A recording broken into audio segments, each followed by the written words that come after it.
It was in 1978 that Christopher Brandt was assigned to be a jailer in one of the most dangerous, one of the harshest prisons of his country. The conditions there were so severe. The treatment of the inmates there so severe. They would be chained together 4 in a row, spending 10 hours a day out in the prison yard under a baking sun, chipping away at white limestone until they were blinded by the hours out there. And then they'd come back into rooms that were so small that they could touch their walls with both hands at the same time. Barely a cloth on the floor to sleep in, a plate and a cup, and that was it. Those were the conditions. And the inmates there, they were the worst of the worst of his country. They were the most dangerous. They were terrorists. They were murderers. They were a scary lot. Christopher knew going in what he was up against. He had been a prison guard before. And he knew that in particular, one of the prisoners at this site was one of the most dangerous terrorists of his country. And he needed to watch him closely. Because this was a ringleader, you know. This was someone that could get all the rest to sort of follow his lead. And so Christopher Brandt knew that this was a guy he needed to be particularly careful of. Because you know these terrorists, they were dangerous, they were violent, you couldn't turn your back on them. That's how he went in and started his job. But over the 12 years that he was there, he found out something quite different. Because the inmates, many of them, and this one dangerous terrorist in particular, he wasn't vicious, he wasn't violent, he was kind. He was even attentive and respectful of Christopher Brandt, even sometimes being compassionate as he learned more about his story. For 12 years, these two men lived in the same proximity. And over those 12 years, a bond developed, see? And in 1990, when they were both ready to leave, this man, this terrorist, this dangerous criminal, Brandt saw as like a second father. So the prison where Brandt was guarded was Robben Island, outside of Cape Town. And the inmate was Nelson Mandela. When Mandela was elected president, he called Brandt and asked him to come and be a part of his security system. When Mandela died, Brandt was a part of the funerals, one of the first to be called, and Brandt said he just wept for hours. Mandela was asked about his relationship with this guy once, and Mandela said this. He said, I knew that if I treated him with venom, with anger, with resentment, that I would end up becoming my own jailer. That I would be imprisoning my own heart in a box where it would have no light. I knew that I had to treat him with dignity, with respect, with compassion, and concern, for my sake and for his. And Brandt says that not only was his life changed, but his whole worldview was changed by virtue of that. True story. Today we hear from the book of Acts about another unexpected exchange between inmates and jailer, and it's a true story too. So Paul and Silas had been thrown in jail.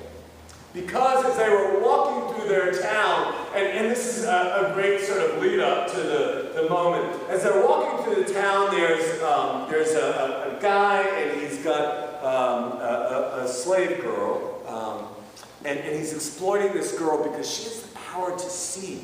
She can divine things. In fact, the Greek word that's used to describe her is that of snake. But she's got this special power. And so she starts saying about Paul and Silas, well, they're in captive there, and talking about God and all of that stuff. And Paul, I guess she's following Paul around. Paul gets so annoyed with her, he turns around and he calls upon the Spirit, and he casts out her demon. Which is great for her, but the guy who was using her for a source of income, for him, he was a little bit angry. And so he takes Paul and Silas and he draws them in front of the magistrate, right? And that's that scene where they're tried and they're taunted and abused. And not unlike, let's remember, a trial where there was abuse and harassment not that long before. And so they're just treated horribly and seen as disturbing the peace, Paul and Silas are, and then they're thrown in jail. This is where we get that encounter. Because this wild thing happens. At night, the earth begins to shake. And Luke writes that the gates of the jail flew open and the shackles for which these men were attached and in prison, the shackles burst open and they were set free. They are set free by the Spirit who has released these prisoners from their captivity. It's an amazing thing, right? But it's not the most amazing part of this story. Because the second piece is that Paul and Silas then have a conversation with their jailer. He who awakens and sees that the doors are open and so terrified, so aghast, and so what? So ashamed because, oh my goodness, they're all going to get loose and I'm going to lose my job. And so Luke has said that the jailer is prepared to do what? Did you catch that? What's he going to do? He's got to kill himself. He's so overwhelmed with his sense of failure and shame. He's going to kill himself until Paul and Silas say, wait, no, we're still here. Not so fast. And what Luke describes is that as they meet, this jailer's life is changed. This jailer's view of life and understanding of himself is changed. That he, in a sense, gains his own freedom from shame, from failure, from isolation. Because he knows now that there is a God. And not only is the jailer baptized, his whole family is baptized. Because the Spirit has brought Paul and Silas together with the jailer and done this amazing thing. The Spirit can bring freedom to those who are in prison. Now, if you're sitting here, I'm guessing that you're not just out on parole. I don't see any ankle bracelets on anyone here. And people who do have that experience should be in our prayers. But I don't think that means that we are free from our own kind of shackles, from our own sort of imprisonment. I wonder, sort of like the jailer, what are the things from which you might need to be freed? What are they? Shame? Guilt? Sense of failure? Relationships that are no longer life-giving, that are filled with just a back and forth of incrimination and attack? Anger, resentment, bitterness that imprisons you, like Mandela knew he would be imprisoned? What are those things from which you need to be freed? Because I think that any given season of our lives, if we think about it, there are things from which we need to be freed. And the good news of this story today is that the Spirit can free us from those things. The Spirit can. But let's make no mistake about something. The Spirit can't do it all on her own. Because in these stories and in our stories, well, we got to participate in it, don't we?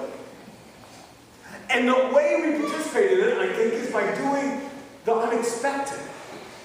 By breaking old patterns and familiar cycles. I mean, look, what Mandela did with his jailer was the unexpected. What Paul and Silas did with their jailer was the unexpected. And frankly, what they did before the gates had been freed for them was the unexpected. What were they doing when they were in prison? Singing and praying. They weren't grumbling. They weren't screaming. They weren't saying, we're going to get these long roads. They were singing and praying. I think that the Spirit invites us into the unexpected, to break those patterns. So if we're feeling shame, the Spirit says, put it down, for you're loved. If we're stuck in a void, in a relationship that is nothing but hardness and coldness of heart, the Spirit says, try something different. Try grace. Try forgiveness. If our hearts have grown cold because of resentment, the Spirit says, try something different. Try love. The only way that things can be different is when we combine the Spirit's invitation with our boldness, with our faith, with our willingness to take risks, to do something different. And then things are different, and then we can be released from our prisons, freed from those things that hold us hostage. I really do believe that the Spirit that Jesus promised us when we celebrated Ascension Day on Thursday, and the Spirit that we will talk about next week, Pentecost, on Sunday, that great Holy Spirit, it's not just an abstract thing, nor is it a thing of history. I really do believe that the Spirit is there for you and me still today, blowing upon us, moving us, whispering to us, nudging us. I don't think that's the question. I think the only question is this: are we willing to do our part so that the Spirit's hopes might come true?